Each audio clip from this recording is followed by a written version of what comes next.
So এই ভিডিওটা শেষ করার পর তুমি জানতে পারবে যে ন্যাশনাল ইউনিভার্সিটি ভর্তি পরীক্ষায় টোটাল মার্কস কত, মার্কসগুলো কীভাবে বন্টন করা হয় এবং প্রতিটা সাবজেক্টে কত মার্কসের প্রশ্ন আসে, এই সাবজেক্টগুলোকে আলাদা আলাদা করে পাস করতে হয় কিনা, এবং শেষে জানতে পারবে যে নেগেটিভ মার্কিং আছে কিনা। সো প্রথম কোয়েশ্চেন হচ্ছে ন্যাশনাল ইউনিভার্সিটি ভর্তি পরীক্ষায় টোটাল মার্কস হচ্ছে 200, এবং সেখানে বন্টন করা হয় মূলত 100 হচ্ছে তোমার যে এসএসসি এবং এইচএসসি যে জিপিএ সেটার মাধ্যমে, আর 100-র মধ্যে হচ্ছে তোমার 100 এমসিকিউ দ্বারা তোমার পরীক্ষা নিবে। সো এখানে মূলত হচ্ছে যে আহ, ইংরেজি হচ্ছে 20 নাম্বারের ইংরেজি আসবে, 20 নাম্বারের বাংলা আসবে এবং 20 নাম্বারের সাধারণ জ্ঞান আসবে, টোটাল 60 নম্বর শেষ। আর 40 নম্বর হচ্ছে তুমি যে গ্রুপের, সেই গ্রুপ সাবজেক্ট থেকে 40 নম্বরের কোয়েশ্চেন আসে।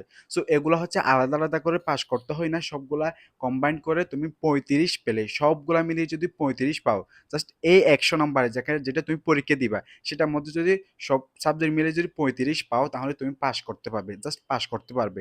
বাট তুমি যদি ভালো একটা কলেজ চুজ করতে চাও, তাহলে তোমাকে অনেক ভালো নাম্বার পাইতে হবে, অর্থাৎ 70-80 পাইতে হবে।